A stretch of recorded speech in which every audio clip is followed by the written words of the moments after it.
In today's video, we get to see the other giant that Goliath had for a brother.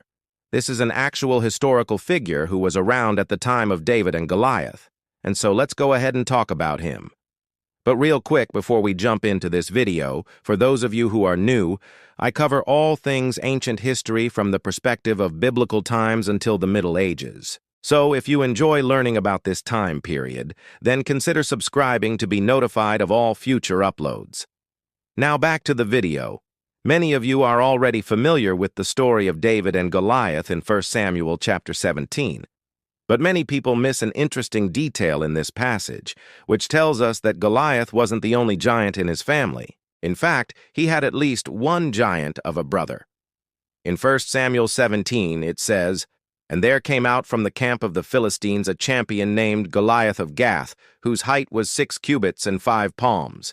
He had a helmet of brass on his head, and he was armed with a coat of mail, and the weight of the coat was 5,000 shekels of brass. And he had brass on his legs and a helmet of brass. And the weight of the armor of his loins was 10,000 shekels of brass. And he had a spear of bronze in his hand. Its point was made of bronze, and the head of the spear was of iron. The shaft was a good 5 cubits, that is 6.5 feet long, and a large shield-bearer went before him." Now, many people read over this passage or hear the story of David and Goliath and think to themselves, okay, well, that's just a fairy tale. That couldn't have really happened. However, archaeology proves that giants did exist in the ancient world. There have been numerous archaeological finds of individuals who were significantly taller than the average person of their day, and significantly taller than what we would consider the average person today. For example, there was a man by the name of John Kleidung who discovered an abnormally tall skeleton in the ancient city of Rabbath Ammon, also known as Rabbath, which was once the capital of the kingdom of Ammon. This individual stood at 7 feet, 2 inches tall, making him almost a foot taller than the average ancient person. Also, the Bible tells us that the Nephilim were giants on the earth in the days of the Old Testament, and some scholars believe that these Nephilim were actually the offspring of fallen angels and human beings, which would account for their immense size. However, as far as Goliath and his brother, I want to look at the Septuagint, which is a Greek translation of the Old Testament. In the Septuagint, it actually tells us the name of Goliath's brother, but unfortunately, his name has been lost in most manuscripts because the name was likely seen as too offensive and was removed. However, in some manuscripts, like the one that I have here, it actually gives us the name of Goliath's brother, and his name was Ishbi-Bana.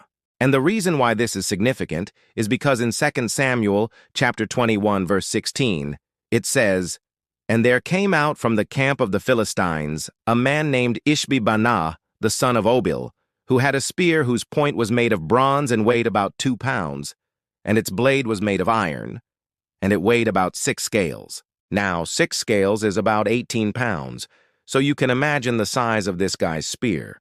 However, this passage goes on to tell us something even more amazing about this giant.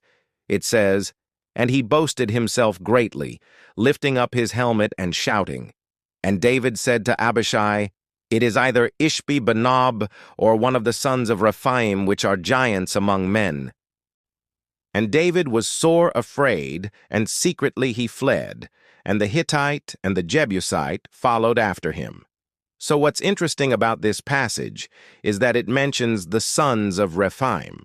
Now, the sons of Rephaim were another group of giants mentioned in the Old Testament. And some people may say, well, this is just a small mention in the Bible, and we shouldn't put much stock into it. However, when we take this in combination with other evidence, both archaeological and biblical, it paints a picture that during the time of David, there were giants in the land of Philistia and in the surrounding areas. And so Goliath wasn't the only giant that David had to face off against. He actually had to face off against another giant by the name of Ishbi-Benob, who was about 7 feet tall. And it says that this giant had a spear that weighed 18 pounds. Now, obviously, these giants weren't necessarily very smart because they went around boasting and basically saying, "Hey, come and fight me," which is kind of ridiculous because they would probably get killed. And that's exactly what happened to Ishbi-Benob. However, what's interesting is that David was actually afraid of this giant, and so He ran away from him, and then he hid in a cave and waited for the giant to come to him. So thanks for watching. If you enjoyed this video, please remember to subscribe and leave a comment down below.